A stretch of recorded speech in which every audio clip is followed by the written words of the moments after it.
Présent dans 13 pays d'Afrique, dont le Bénin, l'IITA génère des innovations agricoles pour répondre aux défis de la faim, de la malnutrition, de la pauvreté, de la dégradation des ressources naturelles et des effets des changements climatiques. Par la présente signature, le gouvernement du Bénin réaffirme clairement sa volonté de poursuivre et de consolider son partenariat avec votre institut, un partenariat à la fois politique et fécond, et qui permettra la réalisation d'objectifs importants pour l'agriculture au Bénin. À cet égard, je voudrais vous exprimer toute mon appréciation pour la contribution de votre institut au développement de la recherche scientifique dans le domaine de l'agriculture par l'appui considérable apporté aux producteurs béninois. Tenant compte de l'importance de vos activités, en adéquation avec la vision du chef de l'État déclinée dans le programme d'action du gouvernement, le gouvernement, bien sûr, du Bénin s'est engagé à travers la signature du présent accord à vous accorder des privilèges et facilités afin de vous aider à accroître davantage le volume de vos réalisations sur le terrain. Je voudrais donc vous assurer de la disponibilité constante du ministère des Affaires étrangères et de la coopération à vous apporter son soutien dans la réalisation de vos objectifs. Je saisis cette solennelle occasion pour vous souhaiter, je vais dire à vous-même et à votre institut, ainsi qu'à l'ensemble de vos collaborateurs, davantage de réussite dans vos activités. Vive la coopération internationale, vive l'amitié entre les peuples. Je vous remercie.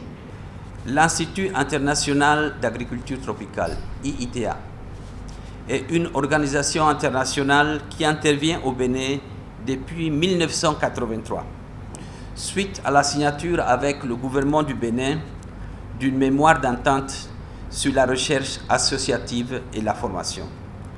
Enfin, le gouvernement, par le biais de l'Université nationale du Bénin, en temps l'UNB, avait gracieusement offert à l'ITA un terrain de 50 hectares pour la construction d'un petit centre avec salle de conférence. Et cela pour servir de fenêtre à la francophonie pour notre institution. Par la suite, au mois de mars 1984, les deux parties souscrivent à un protocole incluant l'octroi d'un appui financier à l'ITA pour la création d'une station et l'élaboration d'un programme d'activité future. Dans ce cadre, le Centre de lutte biologique pour l'Afrique a été inauguré en 1988 et avec l'approbation du gouvernement, des scientifiques venant du siège d'Ibadan se sont installés au Bénin pour se consacrer à l'étude et à l'application des méthodes de lutte biologique contre les ravageurs. Un des volets les plus importants des instituts internationaux consiste peut-être à apporter un soutien aux chercheurs des programmes nationaux pour développer leurs capacités de recherche. Ainsi, le concours de l'ITA dans le renforcement des capacités et les activités de formation de ses partenaires nationaux, comme l'Institut national de recherche agricole du Bénin, INRAB, les universités nationales à vocation agricole, telles que l'Université agricole, l'Université d'Abomey-Calavi, l'Université nationale d'agriculture et l'Université de Parakou, et le service de protection des végétaux et du contrôle phytosanitaire, a demeuré une de ses activités prioritaires. Dès son installation, l'ITA a sponsorisé un nombre assez impressionnant d'ingénieurs agronomes, d'étudiants en licence, master et doctorat. L'ITA Bénin a aussi contribué à la formation de plusieurs cadres béninois qui sont actifs dans les universités et les centres de recherche nationaux et internationaux et sont proches des décideurs, pour ne pas dire des décideurs eux-mêmes aujourd'hui. L'ITA Bénin a aussi formé plusieurs autres agents non cadres ou techniciens béninois qui œuvrent tous les jours pour la sécurité alimentaire, l'accroissement des revenus des paysans et la réduction de la pauvreté dans les différents programmes et projets nationaux. Monsieur l'ambassadeur, mesdames et messieurs, l'impact des espèces invasives induites par les changements climatiques sur l'économie africaine a été estimé annuellement à plusieurs dizaines de milliards de dollars. Le premier atelier régional de mai 2014 sur les changements climatiques et la productivité agricole a été suivi d'un atelier international organisé par l'ITA sur Association du Bénin du 11 au 13 octobre 2016 sur le thème « L'approche Une seule santé pour la gestion des biorisques induits par les changements climatiques ». Sur recommandation des participants, cet atelier a abouti à la création d'une plateforme sur la gestion des biorisques induits par les changements climatiques, dénommée en anglais Biorisk Management Facility, BIMAF, sous la tutelle du CORAF et ayant l'ITA comme structure technique de mise en œuvre. En prélude de l'atelier, une délégation conduite par le directeur général de l'ITA a été introduite au cabinet présidentiel du Bénin. Les échanges de la délégation avec le chef de l'État, son Excellence M. Patrick Talon, ont porté sur la création au Bénin d'un centre international qui servira de plateforme à la recherche et à la formation sur les questions liées à l'agriculture et au changement climatique. À l'issue des échanges, le chef d'État a accordé un grand intérêt à la création de ce centre au Bénin. En effet, lors de la 22e conférence des parties à la Convention cadre des Nations Unies sur les changements climatiques, communément appelée COP22, tenue à Marrakech du 7 au 18 novembre 2016, le chef d'État a fait une intervention remarquée, souhaitant voir le Bénin abriter un centre international de recherche en lien avec l'ITA en vue de répondre concrètement aux conséquences des changements climatiques sur l'agriculture en Afrique. La création du BIMAF constitue donc une pierre fondatrice du dit Centre international de recherche pour une agriculture résiliente au changement climatique, CIRAC, au Bénin. Monsieur l'ambassadeur, les lumières viennent juste de s'éteindre sur la dernière COP, la COP 24 à Katowice, en Pologne. Vous savez sûrement que votre ambassadrice, Madame Boni, a de nouveau plaidé, disons en plénière, pour l'établissement de ce centre CIRAC. Et donc, je pense que cet accord d'aujourd'hui tombe vraiment à bon point pour que cette réalisation puisse avoir un aboutissement heureux. La station ITA du Bénin abrite depuis 2018 aussi une nouvelle plateforme tout aussi importante, le Bureau de coordination technique du projet Technologie pour la transformation de l'agriculture en Afrique, en anglais TAT, qui coordonne la diffusion d'innovations agricoles en étroit partenariat avec les secteurs publics et privés. Sur notre campus, on abrite aussi d'autres institutions sœurs, telles que Bioversity International, World Vegetable Center, CIRAD, Access Agriculture, East-West Seed, le Centre d'innovation verte de la GIZ et le Centre du riz pour l'Afrique, Africa Rise. Monsieur l'ambassadeur, mesdames et messieurs, je ne saurais terminer mon propos sans adresser mes sincères remerciements au ministère des Affaires étrangères, à travers l'équipe de sa direction des affaires juridiques, qui a travaillé en amont à l'aboutissement de ce processus de notre accord de siège d'aujourd'hui. Ce qui permet à l'Institut international d'agriculture tropicale de poursuivre ses recherches agricoles collaboratives sur toute l'étendue du territoire national du Bénin et avec nos partenaires nationaux, régionaux et internationaux.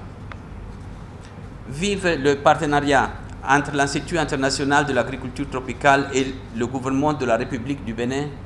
Vive la coopération internationale. Je vous remercie.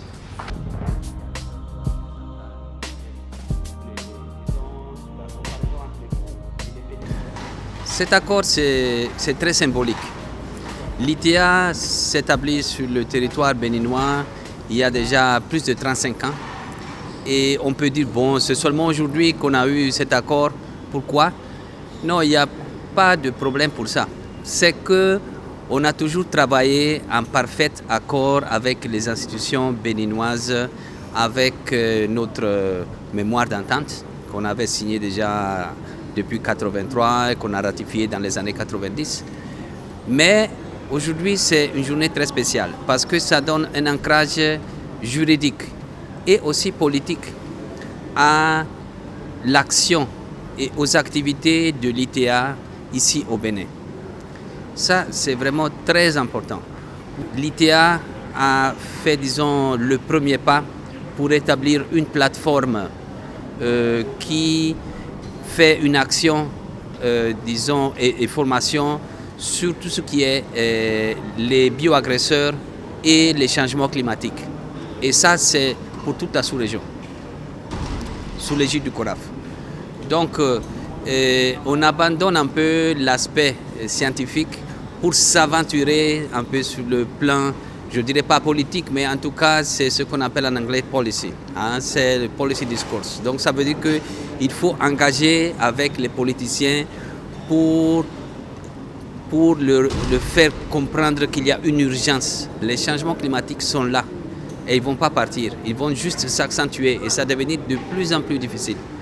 Donc, pour nous, vraiment, aujourd'hui, c'est cette pierre miliaire qui nous permet d'aller davantage et engager aussi avec les gens, les décideurs. Donc il y a deux volets. Hein. Il y a le volet que l'ITA fait déjà maintenant. Donc, et ça, c'est dans la nouvelle structure qui s'appelle BIMAF, donc le Biorisk Management Facility. Vous le savez peut-être que l'ITA, ici au Bénin, s'est spécialisé sur la lutte contre les ravageurs. Surtout les ravageurs, un peu les maladies aussi, mais surtout les ravageurs des cultures principales. Et ça par des méthodes que je dirais écologiquement durables, hein, la lutte biologique en particulier, le développement des biopesticides aussi. Et quel est le rapport de tout ça avec les changements climatiques? C'est qu'avec les changements climatiques, il y a beaucoup de prévisions, et nous-mêmes on le voit sur le terrain, chaque fois qu'on sort, que de plus en plus il y a de nouveaux ravageurs. Soit des espèces envahissantes, soit des espèces qui sont devenues plus sérieuses à cause du changement climatique. Sécheresse, mais aussi les inondations. Donc le changement climatique, ce n'est pas seulement la sécheresse, c'est aussi le contraire des fois. Le trop d'humidité, le trop d'eau, ça peut aussi favoriser la pullulation des ravageurs. Donc de l'autre côté, il y a ce qu'on souhaiterait voir. C'est ce centre CIRAC, hein, disons un centre d'innovation pour la recherche, pour une agriculture adaptée au changement climatique.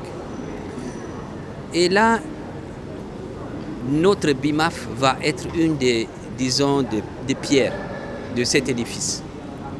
Mais on aura besoin de beaucoup plus de compétences. On aura besoin de compétences aussi au niveau de la modélisation des cultures, les gens qui utilisent les systèmes satellitaires très sophistiqués pour détecter ces changements climatiques et pour les documenter. Hein. Et aussi, on a besoin des autres disciplines que nous, on n'a pas vraiment à la station ici au Bénin. Par exemple, les anthropologues, les sociologues. Et on a besoin des politiciens. Ensuite, il faut aussi les bailleurs de fonds. Hein, parce qu'on ne peut pas faire la recherche, le développement et la dissémination des innovations sans avoir l'appui des bailleurs de fonds.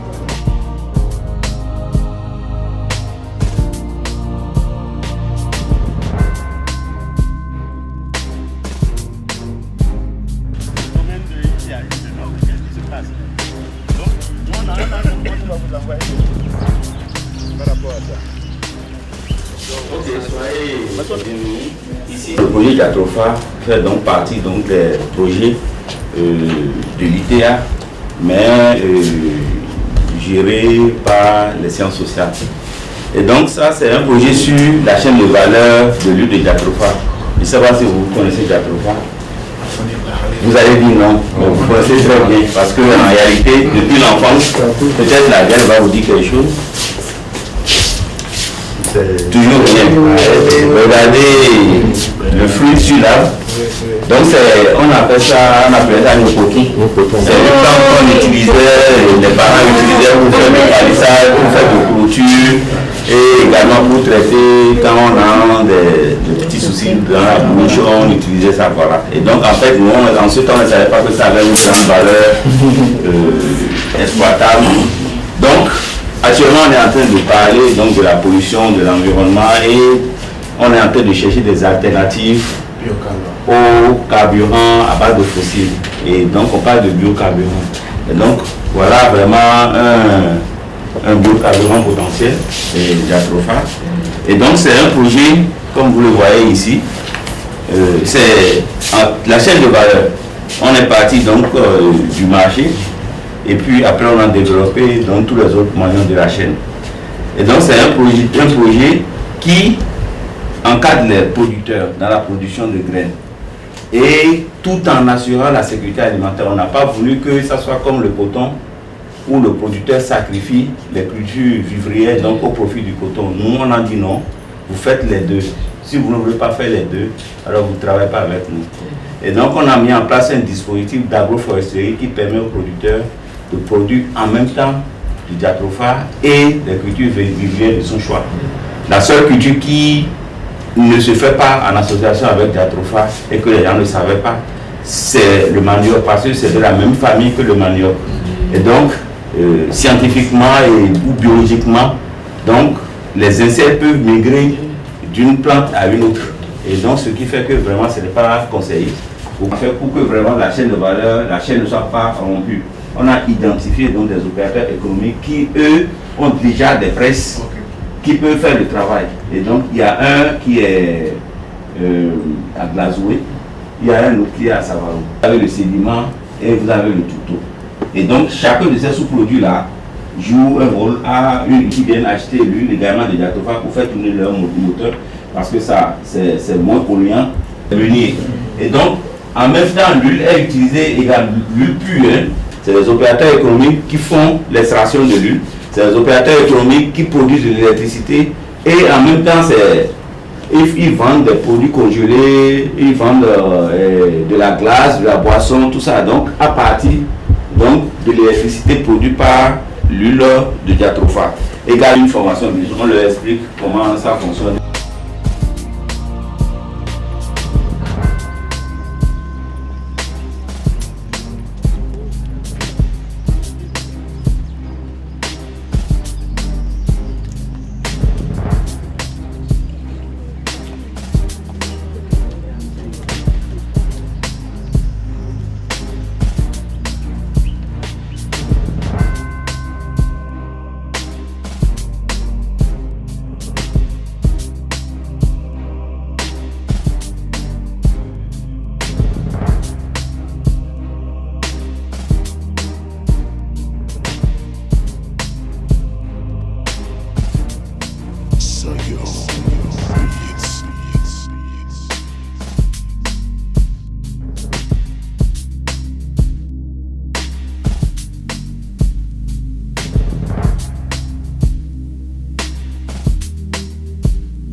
Mener les diverses structures ensemble à, disons, analyser l'impact des organismes nuisibles induits par les changements climatiques dans le milieu agricole a été lancé.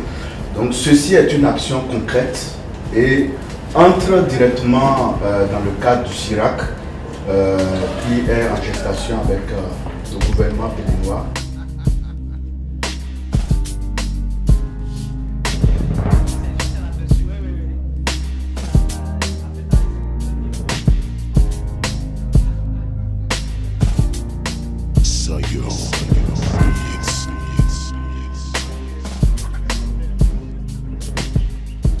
On essaie donc de produire cette protéine-là qui va être utilisée désormais par les planteurs, par les éleveurs de poissons, par les éleveurs de volailles pour pouvoir nourrir leur.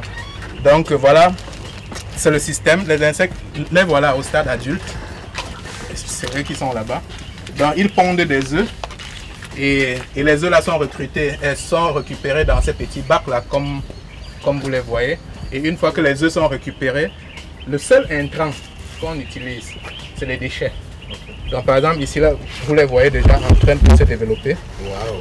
Donc ici là on a pratiquement une petite usine de production d'insectes pour nourrir les animaux. Donc voilà, là ils sont en train de se développer. Vous les voyez là. Ici encore, il y a encore un autre bac.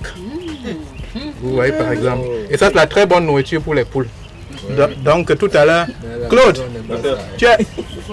prends les gants et tu leur en donnes un peu là. Tu vas voir comment ils vont se discuter ça tout à l'heure. Bon, donc à un moment on a été débordé parce qu'on avait d'abord voulu produire uniquement les insectes. Mais à un moment on a été débordé, on s'est dit bon voilà, il faut qu'on amène les poules dans le système pour pouvoir réduire la quantité. Et aussi pour faire ce qu'on appelle un proof of concept, pour montrer que le concept marche. Et donc là, c'est des poules qu'on est en train de nourrir exclusivement à ces insectes-là. On essaye de mélanger ça avec du maïs. Et on a constaté que c'était même très intéressant au niveau des pontes. Parce que là, c'est une poule qui est en train de pondre déjà. Elle a déjà pondu près de 40 œufs. Et de manière continue, elle a fait une trentaine. Et c'était sa première ponte. Donc quand nous avons fouillé dans les publications, on a constaté effectivement que ceci prolonge la durée des pontes des poules. Donc voilà, on est en train de travailler sur ça. Et il faut juste laisser pourrir les fruits comme ça. Non, c'est-à-dire que tout ce qui est déchets, même s'il y a un animal mort, parfois on met les poussins qui décèdent là. En moins de 3 heures de temps, ils vous bousillent tout ça, quoi. Ils vous mangent tout ça correctement. Donc ça là, c'est juste les fruits que vous n'avez pas pu manger, qui se sont gâtés, tout ce qui est gâté. Tout ce qui est recyclé, tout ce qui est même les restes du marché. Les restes de nourriture, tout ça là, vous les rassemblez là et puis ils vous transforment ça. D'abord, ils vous transforment ça en protéines. Donc, donne-en une petite quantité aux poules là. Et vous allez voir comment elles vont se discuter. Prends un peu seulement. On va arriver à ça. Voyez-vous là-bas. Donc elles vont se discuter ça tout à l'heure là. Et puis c'est vraiment fantastique. J'ai eu l'assurance de la délégation que tout ce qui se fait ici, ça répond aux besoins du gouvernement. Ça répond aux besoins de l'agriculture béninoise. Malgré que la vocation de notre station, c'est plutôt la lutte contre les ravageurs des cultures principales, il y a eu des questions qui dépassent cette compétence disciplinaire que notre groupe a ici au Bénin. Mais on a trouvé aussi des ébauches de réponses à ces questions. On a passé en revue tout ce qui est recherche pour le développement ici sur nos stations de l'ITA au Bénin, avec les différentes sections, en commençant par la nouvelle plateforme qui s'appelle Technologie pour l'agriculture africaine, pour la transformation de ces technologies. Donc, c'était très clair que pour arriver à ce point, il faut un partenariat très solide avec toutes les structures nationales, régionales et aussi internationales. Et la délégation du ministère des Affaires étrangères et de la coopération nous a assuré leur pleine collaboration et leur soutien dans cette mission. Si je peux ramasser un peu, disons, les impressions de ce matin, c'est des impressions très très positives que j'ai eues. On a eu des échos très positifs, un feedback très intéressant. On a eu aussi des questions très pertinentes par les membres de la délégation. Et je pense que c'est juste, comme je disais au chef de la délégation, c'est juste un aperçu de ce que cette station peut faire ici, en collaboration avec nos partenaires nationaux bien sûr, mais aussi régionaux et internationaux. Donc Pour terminer, je dirais que vraiment c'était une très bonne visite et on est très content d'avoir pu abriter cette visite ce matin. Ce que nous avons constaté au niveau de l'Institut, c'est qu'il y a beaucoup d'activités qui se déroulent, mais qui ne sont pas portées à la connaissance du grand public. Dans le cadre de nos activités, surtout en matière d'octroi d'accords de siège, le préalable que nous adoptons, c'est de visiter les sites de l'institution qui a demandé la signature de l'accord de siège. C'est pour ça que pour ITA, nous sommes là aujourd'hui pour voir dans quelles conditions l'ITA travaille, dans quelles conditions elle traite le personnel, dans quelles conditions se déroule l'ensemble de ces activités, et puis quels sont ces sites d'intervention et pourquoi elle demande la signature d'un accord de siège avec le gouvernement du Bénin. Et de là, nous sommes appelés à apprécier l'impact des activités sur le développement du Bénin, sur le développement des populations qui doivent bénéficier de leurs activités, et surtout de voir s'il y a un arrimage entre les activités de l'UITA avec le programme d'action du gouvernement à travers ces différents piliers. Nous sommes arrivés, nous avons constaté, nous avons visité beaucoup de sites au niveau du centre et nous avons tiré une satisfaction. Satisfaction dans la mesure où tout ce qui se déroule comme activité est en phase avec la vision du gouvernement qui est d'améliorer les conditions de vie des populations. Voilà ce pourquoi nous sommes arrivés à la tête d'une délégation interministérielle et pour voir avec les responsables de l'institution quelles sont leurs difficultés en matière d'exonération, quelles sont leurs difficultés en matière de... Est-ce qu'il y a des contentieux, est-ce qu'il y a... Quelle est leur méthode pour régler les contentieux afin d'asseoir en leur sein une ère de bonne gestion pour le bon déroulement de leurs activités, qu'il n'y ait pas de contraintes, d'obstacles qui les empêchent d'atteindre leurs objectifs. Vos locaux ne doivent pas être violés, sont inviolables. Quand on dit locaux, ça veut dire quoi? Le domaine. Le domaine d'abord, les bâtiments, les résidences et autres là, qui ne doivent pas être violées. Donc, lorsque des populations entrent par-dessus la clôture de part et d'autre, c'est que c'est déjà une violation de l'accord de siège. C'est ça que vous devez porter à l'attention des autorités nationales, notamment le ministère des Affaires étrangères, le ministère de l'Intérieur, pour que la sécurité soit maintenue au niveau de votre domaine et que l'on porte ça à l'attention de l'ensemble du gouvernement. Et là, on va vous définir une fois pour toutes les limites de vos domaines. N'hésitez pas, quand vous avez des difficultés, adressez-vous aux structures nationales, aux affaires étrangères. Nous sommes là pour pouvoir vous aider. Je recommande vivement que vous fassiez en sorte d'être mieux connu. Là, on vient de commencer déjà, l'accord de siège vous donne la latitude d'intervenir sur tout le territoire béninois pour l'exercice de vos activités.